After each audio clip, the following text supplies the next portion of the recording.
ओम शांति। आइए सभी मिलकर सुनते हैं कहानी निमित्त होने का घमंड क्यों। इस कहानी में यह बताया है कि किसी को भी कुछ देने की शक्ति हम में कहाँ है। हम कुछ नहीं दे सकते, पर हम सोचते हैं कि हमने ये सब कुछ किया। अरे देने वाला तो परमपिता परमात्मा बैठा है, उसने हमें सिर्फ निमित्त बनाया है। तो आइए सुनते हैं कहानी निमित्त होने का घमंड क्यों। एक लकड़हारा रात दिन लकड़ियां काटता, मगर कठोर परिश्रम के बावजूद उसे आधा पेट भोजन ही मिल पाता था। एक दिन उसकी मुलाकात एक साधु से हो गई। लकड़हारे ने साधु से कहा कि जब भी आपकी प्रभु से मुलाकात हो जाए, मेरी एक फरियाद उनके सामने रखना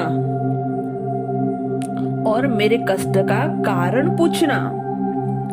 कुछ दिनों बाद उसे वह साधु फिर दिखा।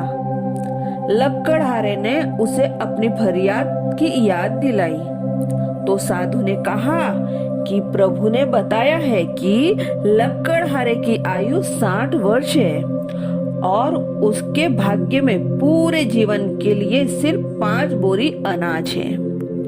इसलिए प्रभु उसे थोड़ा थोड़ा अनाज देते हैं ताकि वह 60 वर्ष तक जीवित रह सके।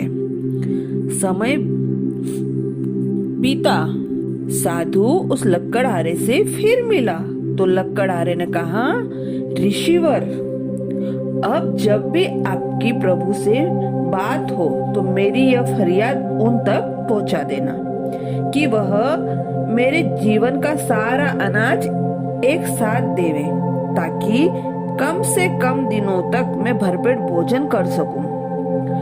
अगले दिन लकड़हारे के घर 5 बोरी अनाज पहुंच गया। लकड़हारे ने प्रभु को धन्यवाद दिया कि उसकी फरियाद कबूल कर उसे उसका हिस्सा भेज दिया। उसने बिना कुछ चिंता किए सारे अनाज का भोजन बनाकर फकीरों और भूखों को खिला दिया और खुद भी भरपेट खाया। लेकिन अगली सुबह उठने पर उसने देखा कि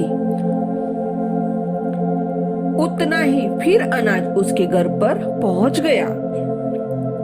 उसने फिर गरीबों को खिला दिया और उसका भंडार भर गया। यह सिलसिला रोज रोज चल पड़ा और लकड़हारा लकड़ियां काटने की जगह गरीबों को खाना खिलाने में व्यस्त रहने लगा। कुछ दिनों बाद वह साधु फिर लकड़हारे को मिला तो लकड़हारे ने कहा, ऋषिवर, आप तो कहते थे कि मेरे जीवन में सिर्फ 5 बोरी अनाज है, लेकिन अब तो हर दिन मेरे घर 5 बोरी अनाज आ जाता है। साधु ने समझाया, तुमने अपने जीवन की परवाह न करते हुए अपने हिस्से का अनाज गरीबों व भूखों को खिला दिया, इसलिए प्रभु अब उन गरीबों के हिस्से का अनाज तुम्हें दे रहे हैं। इस कथा के अनुसार यह बताया है कि किसी को भी कुछ भी देने की शक्ति हम में नहीं है। हम देते वक्त यह सोचते हैं कि किसी को हमने कुछ दिया, मैंने ये दान किया, परंतु ये वस्तु, ज्ञान, यहाँ तक कि अपने बच्चों को भी कुछ दिलाते हैं तो कहते हैं मैंने ये दिलाया। वास्तविकता में ये उनका अपना है। आपको सिर्फ परमात्मा ने निमित्त मात्र बनाया है ताकि उन तक उनकी जरूरतें पहुंचाया जा सके। निमित्त होने का घमंड कैसा। फिर एक बात और ध्यान आती है कि जो दे रहे हैं वह पुराना कर्ज था या फिर जिसे पुण्य भी कह सकते हैं। अच्छा, ओम शांति।